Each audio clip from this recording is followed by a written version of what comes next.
Selamat datang di channel Rival IT. Bagaimana kabarnya? Semoga baik-baik saja.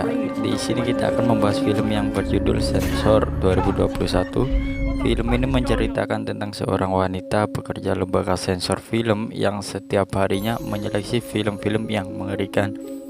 Dan pada akhirnya dia juga mengalami kejadian yang sama seperti di film yang dia tonton. Bagaimana kelanjutannya? Tonton videonya sampai habis ya. Tapi sebelum itu siapkan kopi, cemilan, dan sebatang udut dan juga wifi warung terdekat. Tanpa lama-lama langsung aja kita ke ceritanya.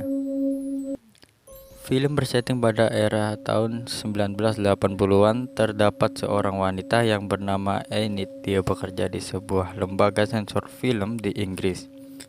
Dia sendiri seorang introvert yang lebih suka menyendiri kecuali untuk urusan pekerjaannya.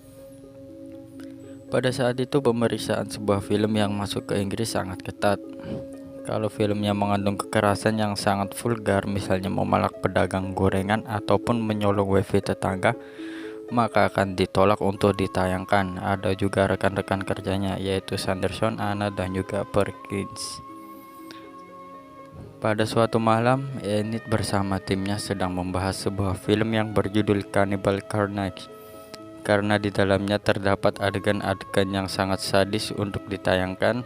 Dengan peraturan pemerintah yang saat ini sangat ketat untuk dunia perfilman, maka dengan keputusan bersama film ini pun ditolak untuk ditayangkan. Lalu scene beralih ke sebuah restoran di mana Enid bersama kedua orang tuanya membicarakan tentang adik perempuannya yang bernama Nina yang hilang di hutan beberapa tahun silam. Semenjak kejadian itu, adiknya tidak pernah ditemukan lagi. Orang tuanya sendiri akhirnya mengikhlaskan atas kehilangan anaknya itu. Namun Enid yang masih sangat merasa bersalah atas kehilangan adiknya, ingin mencari adiknya.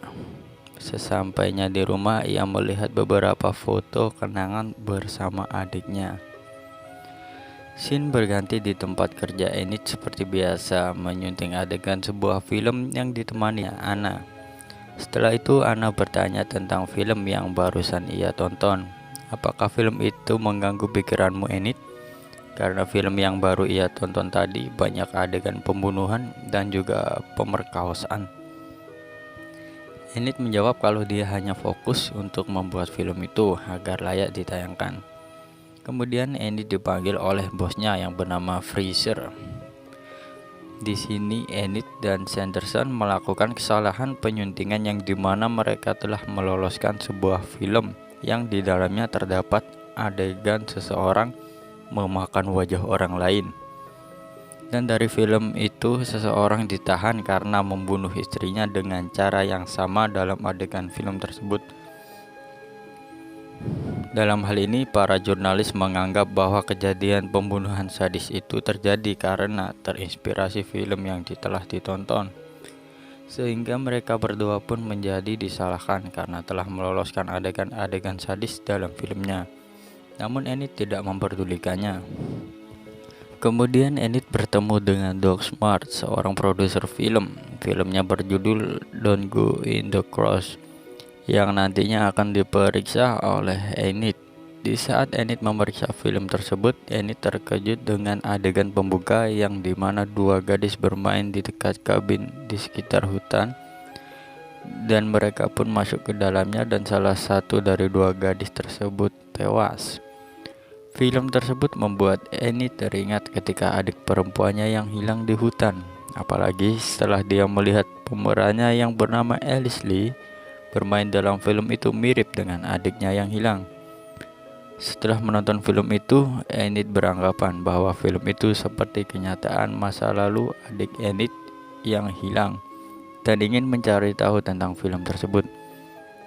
Kemudian Enid mencari berkas tentang film itu, namun Enid memerlukan daftar film lain yang berkaitan dengan sutradara film tersebut.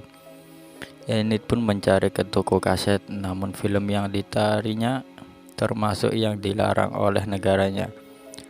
Dia pun membujuk tukang kaset itu dan akhirnya mendapatkan kaset film tersebut. Kemudian Enid pergi ke rumah orang tuanya.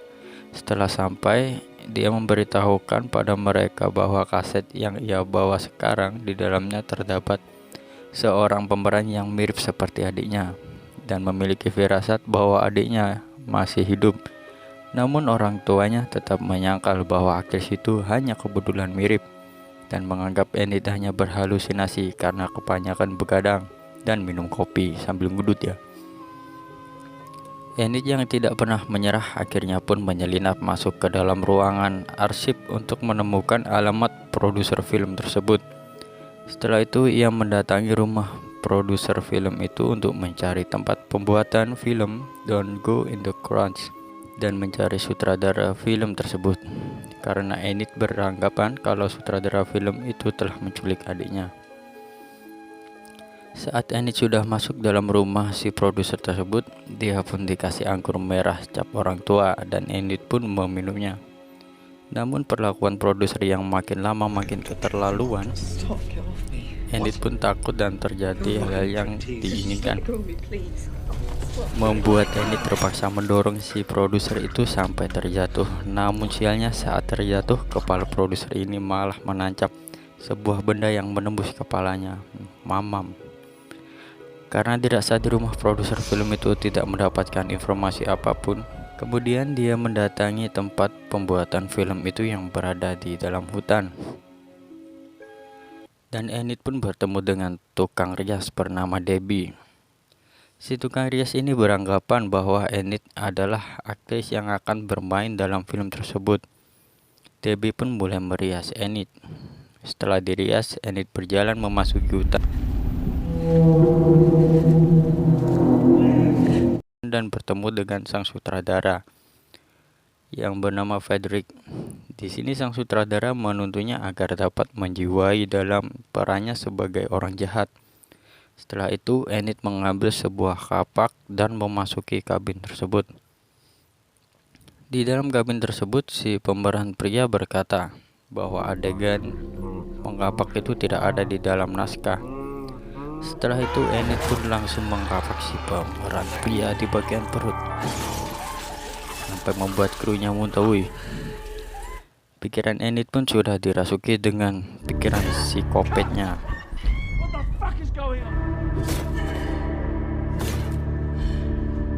Tidak hanya itu, dia pun memenggal kepala sang sutradara sampai putus.